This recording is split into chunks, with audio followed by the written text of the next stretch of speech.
Soita, lahjoita ja auta. Tässä tulee nyt yksi esimerkki siitä, että mihin nenäpäivän rahoja käytetään. Niitä käytetään muun muassa tyttöjen ympärileikkauksien vähentämiseen. Kyllä, täsmällisempi nimitys tälle ikiaikaiselle perinteelle on sukuelinten silpominen.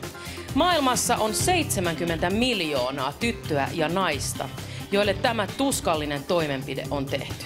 Ajatuksena on, että tyttö pääsisi tämän ympärileikkauksen ansiosta hyvin naimisiin ja hänestä saataisiin sitten myös kunnon myötäjäiset. Ja tyttöjen ja naisten kannettavaksi jäävät elinikäiset kivut tästä toimenpiteestä.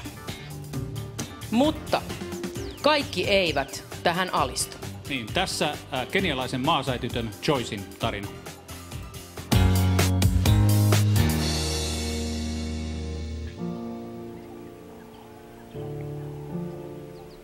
Kenia on viimeisen 10 vuoden aikana käynyt läpi suuren sosiaalisen ja kulttuurisen muutoksen. Mutta Maasai-heimon kylissä elävät vielä myös ikiaikaiset tavat. Nuorten tyttöjen ympärileikkaus on yhä oleellinen osa maasaiden perinnettä. Lukuisat kansalaisjärjestöt, kuten suomalainen FIDA International, tekevät kuitenkin työtä raakojen ympärileikkausrituaalien vähentämiseksi. FIDAn turvakoti Narokissa. Täällä asuu 40 maasai-tyttöä, jotka ovat lähteneet kotikylistään ympärileikkausta pakoon. Tänne pelastautui myös Joyce 10 vuotta sitten.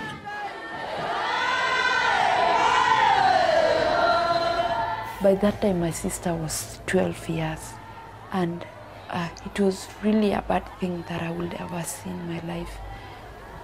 She was circumcised in the house and she was really crying. It took her like 4 hours before she was finished.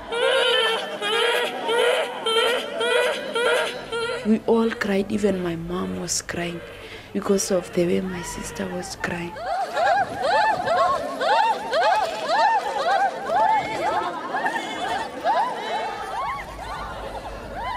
We were there. We saw what was happening.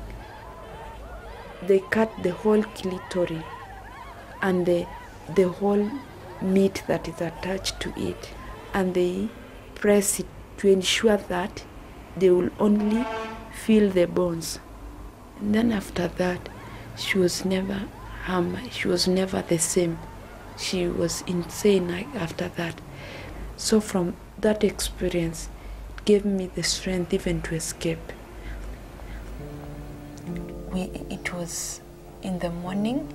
We were crying because we are leaving mom, and we know that she will go through the things we went through. She was telling us, if this is the way so that you don't be circumcised, let's escape. She also told us to take care of each one of us.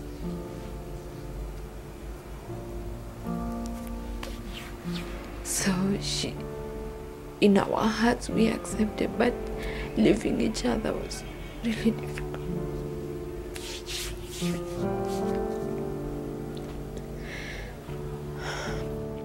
When we were waving at my mom, it was really painful for us. Joyce käveli siskonsa kanssa paljain jaloin 70 kilometriä halki savannin. He kohtasivat villieläimiä ja vain ihme pelasti heidät kuolemalta. Matkalla sisarukset saivat voimaa tutusta laulusta. The moment I remember is when we sat with my sister and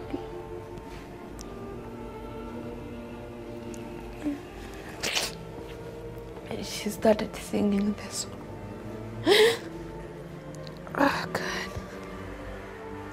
She started singing the song we normally sing at home, and that really told me how much the journey was very far, and even if I wanted to go back, I don't even know where will I pass. And the joyful moments when we sing that song, it gave us, even if we slept without eating, but when we sing that song, we are happy.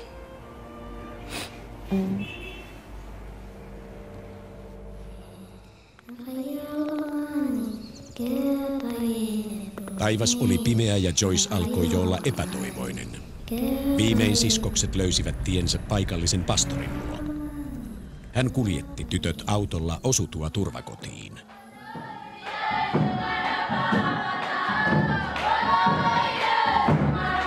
We were taken to the girls. The first thing that made us happy is that so we are not the only ones.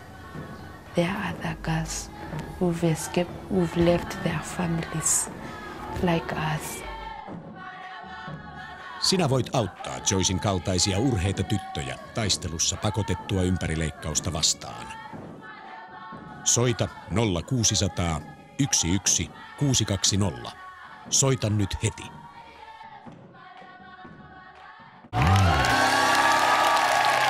Tervetuloa takaisin. Vähän aikaa sitten nähtiin, kuinka kenialainen Joyce-tyttö pakeni kotikylästään, koska ei halunnut tulla ympärileikatuksi.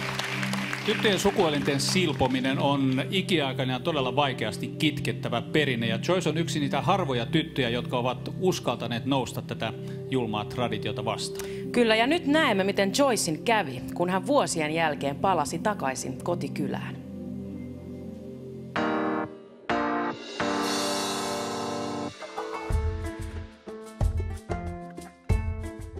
Vuosi 2001. Kenialainen maasaityttö Joyce karkaa siskonsa kanssa kotikylästään. Äiti lähettää lapsensa vaaralliselle matkalle savannin halki, koska vaihtoehtona olisi tyttöjen ympärileikkaus. 8 vuoteen Joyce ei kuule mitään äidistään tai veljestään.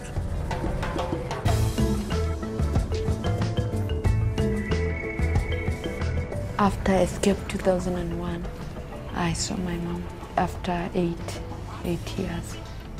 We couldn't go because even if my mom wouldn't want to circumcise us, the villagers will circumcise us.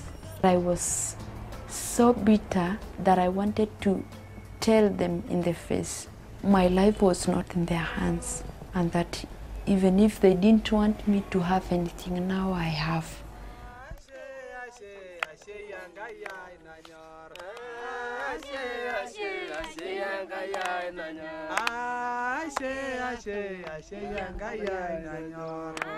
But all those thoughts and all those bitterness I had, when I reached at the place, it really changed.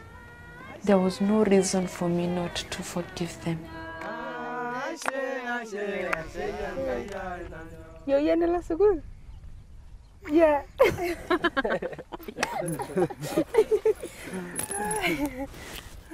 Yo de nyaga sa. Oh, nyaga sa. Yeah. Ma. Enke sama ke? Oh yeah. Antanyo. Antanyo do rang song. Ara duenya kikiriye. When we came, we found out that my mom was rescued, and she gave me a lot of stories of what she has gone through. And first of all, they told her, you sold our daughters, and they were really abusing her. Ora vankiteru notro pepo, nitu toki adol. Na baite na jonto rayenkara, kasa rasa, na jona itare tokoki. Na kwanka yaga isho. Pengai na rejo pe memurate ncheepuo alang tenetoni metumurate amu atajeuo. Joycen äiti ei enää ole taistelussa yksin. FIDA International kertoo maasaikylien ihmisille ympärileikkauksen vaaroista nenäpäivän tuella. Joycen kotikylässä hänen oma esimerkkinsä on jo vähentänyt tuntuvasti tyttöjen ympärileikkauksia.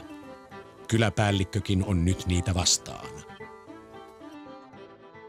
Zamani walikuwa Wamasai wanasema msichana ambaye wanasaa kabla hajatahiriwa ni makosa sana, bado ni ngumu sana.